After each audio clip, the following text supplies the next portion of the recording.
진짜 착한 사람인 줄 알았거든요. 후에 알고 보니까 저희를 팔아먹으려고 이렇게 붙잡고 돈 달라고 안 놔주겠다고 아니면 팔아먹겠다고 했던 거예요.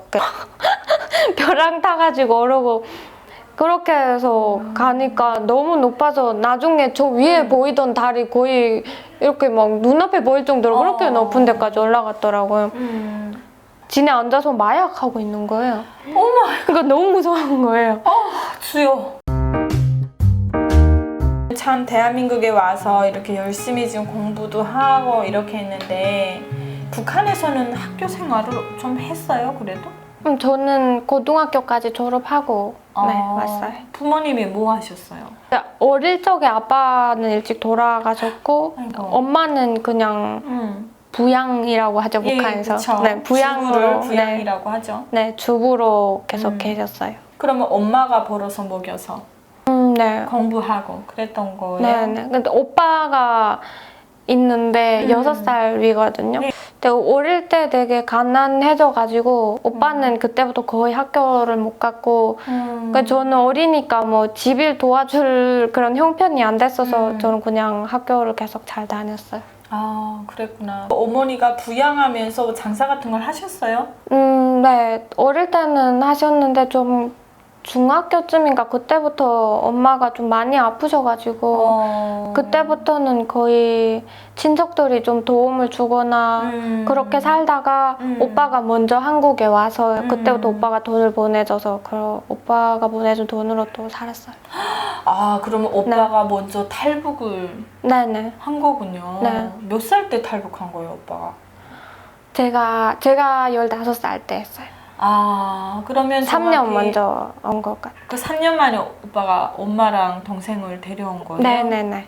그 오빠 참 대단하네요. 보통 여러분 다 들어보셔서 아시겠지만 딸들이 부모님을 구출하고 가족을 데려온 경우는 많지만 아들들이 그렇게 한 건 많지 않았거든요. 맞아요. 저희 오빠가 어릴 때부터 집이 가난해지면서 또 거의 가장처럼 집일 하고 이렇게 하다 보니까 되게 일찍 철들었거든요. 그래서 좀 그 가장 같은 그런 부담감을 되게 많이 가지고 컸는데 여기 와서도 다른 사람들은 와서 대부분 대학 가느라 공부하고 그렇게 하잖아요. 근데 오빠는 하나 나와서부터 집에 돈을 보내줘야 되니까 나와서부터 노가다를 했대요. 그래서 계속 그때부터 일을 해서 집에 돈 보내주고 또 모으고 해서 이제 저희를 데려온 거죠. 그랬구나. 네. 이게요, 여러분 그런 것 같아요. 가정이라는 게 굉장히 어렵고 고생을 한 그 가정의 자녀들이나 이런 식구들을 보면은 같이 고생했던 게 있어가지고 가족을 끔찍하게 좀 챙기는 그런 게 있는 것 같아요, 북한 사람들이. 맞아요. 그렇죠. 네. 또 북한 사람도 좀 특히 그런 것 같아요. 맞아요. 정이 많잖아요, 원래. 그러면은 오빠가 한국에 갔다는 걸 알았어요? 갈 때도 네 알았어요. 오빠가 한국 간다고 말했어요? 네, 다른 친척들이 좀 많이 왔거든요, 옛날부터. 헐. 정말요? 네네. 그러니까 외삼촌 한 분이 2008년도인가 9년도인가 그때 와가지고 이제 다른 친척들 다 데려가다가 네. 이제 오빠 데려갈 때 다른 친척분들도 같이 오는데 이제 오빠가 같이 왔어요. 그 이후에 오빠가 저희 데려오고. 그러니까 외삼촌이 먼저 와가지고 가족에 한 명씩 데려와서 이제 니네 와서 자리 잡아서 남은 가족들 자기 가족들을 다 데려오라 이렇게 이제 한 집에서 이렇게. 와, 외삼촌이 진짜 똑똑하시네요. 그럼 여기 한국에 온 친척들이 그럼 모이면 굉장하겠어요. 대가족이겠어요. 다 해서 온 사람만 한 12명 정도는. 이야. 제 정말 절친 중에 고모 한 명이 탈북해서 30명을. 그 다음에 두 번째인 것 같아, 지금. 네, 뭐 어디 뭐 탈북민 모임 같은데 혹시 갈 수 있잖아요. 그럼 저희는 친척들이 다 같이 가면은 거기 가면 한 절반이 다 해서 막 20명 된다면 절반이 저희 친척들. 그러니까 이 집안은 못 건들겠다. 한 명 잘못 건들면 와락 달라붙어가지고 이게. 근데 거기에다 이제 사촌들 다 30 이상이거든요. 네. 그러면 다 여자친구, 남자친구 있어가지고 어머나 대식 또 데려오면은 진짜 많아요. 또 불어나잖아. 근데 흐뭇하겠어요. 외롭진 않겠다. 그렇죠. 명절에 막 모여서 집에서 그런 게임 같은 것도 하고 네. 하면서 놀아요. 세상에 사이도 좋네. 엄마네 형제들이 되게 사이가 엄청 좋아요. 사이도 좋고 좀 정이 많고 잘 나누면서 사는 것 같아요. 제가 보기에. 너무 좋다. 정말 듣는데 행복해요. 엄마는 안 말렸어요? 한국 가는 거? 엄마는 이제 오빠를 가라고 했어요. 근데 집이 사는 것도 어렵고 또 오빠가 북한에서 너무 고생하면서 살고 하니까 엄마가 여기서 이렇게 고생할 바에는 좀 한국 가서 그래도 일하고 좀 돈을 많이 받으면서 또 번 돈 집에도 보내주고 하면은 그게 오히려 낫지 않겠냐고. 기본은 오빠가 좀 너무 북한에서 고생을 많이 하니까 한국 가서 잘 되라는 그런 마음이 좀 커가지고 엄마가 오빠를 계속 가라고 했어요. 아이고, 어머니도 현명하셨네요. 이제 외삼촌이 되게 일찍 오셨으니까 좀 영향을 많이 받은 것도 큰 것 같아요. 한국에 대해서? 네, 한국에 대한 거 계속 듣고 이러니까 어떤 얘기 들었어요? 뭐 외식 맨날 하고 뭐 일하면 돈 받을 수 있고 아니면 대중교통? 지하철에 3분에 한 번씩 온다 막 이런 거 듣고 승용차 타고 다닌다 이러면 거기서 들었을 땐 너무 환상적이잖아요. 근데 황당했겠다. 그러니까 진짜 항상 꿈 같은 이야기를 하고 있으니까 너무 네. 좋아 보이고 그래서 그냥 한국이 좋다는 거 내가 아무리 설명해줘도 모르고 니네 와서 직접 봐야 어느 만큼 좋은지 알 수 있다고. 그때만 해도 북한에서 산 사람이 바로 오는 경우는 많지 않았다고 그쵸. 하더라고요. 네. 근데 아무런 그런 것도 없이 자기가 직접 길을 개척해서 오신 것 같아요. 삼촌이 몇 년도에 삼촌은 나오셨죠? 2009년인가 8년인가. 그때만 해도 그때가 네. 이제 탈북의 한금기기는 했는데 그때도 생소하기는 했어요. 제가 2008년도 나왔거든요. 그래요? 비슷하네. 2008년도에 나올 때 우리 현숙 씨 나이였어요. 제가. 그러셨구나. 사실 언제든 오라고 맨날 언제든 오라고 했는데 그 또 북한에서 나오는 것도 기회를 잡기 쉽지 않잖아요. 너무 그쵸. 위험하고 하니까. 네. 그리고 또 조금 개인적인 사정, 집안 사정도 있고 해서 엄마가 당장 못 나올 그런 사정도 있고 했어가지고 그냥 기다리다가 그때 기회가 어떻게 돼서 그냥 항상 언제까지 하고 있다가 이제 그때 딱 나오게 됐어요. 그런데 코로나 딱 직전에 왔어요. 네, 맞아요. 그 와서 7월에 아나운을 나오고 12월인가 되니까 코로나가 터지더라고요. 이야, 운이 좋았네요. 완전 좋았대요. 그때 못 왔으면 아마 못 왔을 거예요. 지금 생각하면 아찔하겠다 되게. 그쵸. 지금 아예 막혔어요. 그러게요. 막혔다 하더라고요. 13명도 못 나와요. 지금 한 달 졸업하는 하나오는 수가. 거의 다 러시아에 있던 탈북 근로자들이나 그런 사람들이 오거든요. 없어요 지금. 진짜 운이 너무 좋았네요. 그 올 때 엄마랑 같이 떠난 거잖아요. 네. 어머니는 반응이 어땠어요? 이거는 엄마한테도 들으면 되게 재밌을 것 같은데 그 엄마가 좀 많이 아프셨거든요. 그래서 몸을 움직일 수조차 없이 아파가지고 1년 동안 진짜 집중 치료를 해서 아이고. 겨우 나다닐 수 있게 몸이 좀 회복이 됐거든요. 근데 그때 당시 좀 집이 아무래도 가족 뭐 친척 다 한국에 가다 보니까 보이고 그 감시가 엄청 심했고 주위에 있는 사람이 다 스파이다 할 정도로 감시가 심했었거든요. 그러니까 좀 사는 게 되게 불안하고 항상 공포스럽죠. 불안하고 이렇게 두렵게 살다가 좀 엄마 병이 나아져서 떠났는데 그때 또 집에 이제 엄마가 딱 그때 못 올 만한 그런 사정이 또 있었어요. 그래서 엄마는 안 가겠다고 계속. 그 사정이 뭐예요? 그런 건 아니고. 돈을 빌려주고 못 받은 거예요? 뭐 돈 빌려주고 못 받은 거는 그냥 다 두고 왔어요. 아 그래요? 진짜구나. 그거는 사정의 이유는 아니.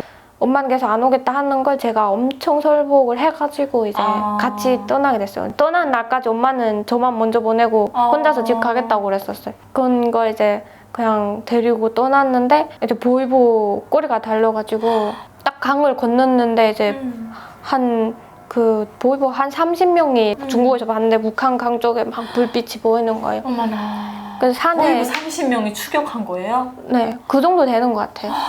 그 산에서 이렇게 딱 봤는데 중국 땅까지 넘어온 거예요, 한 명이. 잡으려고. 네. 근데 이제 남이 나라 땅에 왔으니까 좀 조용조용 막 비치면서 도로를 찾고 있더라고요. 다행히 이제 산에 좀 눈 이렇게 발자국 덮고서 조금 올라와서 이제 한 뭐 2, 3m 되는데 이렇게 숨어가지고 내려다보는데 막 왔다 갔다 하다가서 가더라고요. 한 30분 찾다가. 중국 건너오면 브로커가 오기를 기다려야 되잖아요. 근데 너무 추운데 한 5시간 됐는데 안 오는 거예요. 막 그다음부터는 얼어 죽겠는 거예요. 아유야. 손발 다 얼고 막 추워서 그렇게 기다리는데 왔는데 중국 그 브로커가 운전한 사람이 지가 덥다고 난방을 안 틀어준 거예요. 너무 추운데 차에 탔는데 난방을 안 틀어줘. 말도 안 통하고 엄청 추운데 또 가다가 몸이 다 녹았는데 자기가 춥다고 난방을 엄청 틀어가지고 막 덥게 만들어. 네, 아무튼 고마워서 네. 오면서 힘든 건 없었어요? 오면서 다 힘들고 되게 사건이 많긴 했는데 어떤 사건들이 있었어요? 그 북한에서 떠날 때 저랑 엄마랑 또 어떤 아는 언니 해가지고 3명이 떠났거든요. 근데 그 중국 브로커가 이제 봤는데 중국에서 좀 여자를 잘 팔잖아요. 그치. 북한 여자들을. 근데 저희 뭐 거기서 폰을 보자마자 다 뺐더라고요. 핸드폰? 네.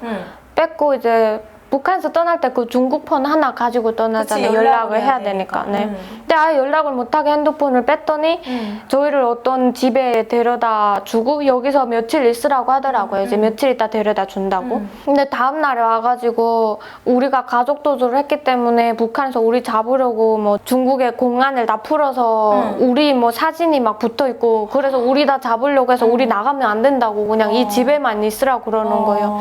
근데 막 떠나자마자 그런 이야기 들으니까 너무 겁이 나죠. 얼마나 진짜 무섭더라고요. 근데 중국이 제일 위험하잖아요. 그래서 막 무섭게 있는데 그래도 2, 3일인가 있다가 뭐 위험하지만 그래도 저쪽에서 가족분들이 계속 그냥 보내라고 하니까 보내는 드릴 거다라고 해서 다른 브로커에 넘기는데 이제 옆에서 딱 보다 보니까 이렇게 돈이 딱 은행 계좌에 입금이 되는 걸 확인하고 보내더라고요.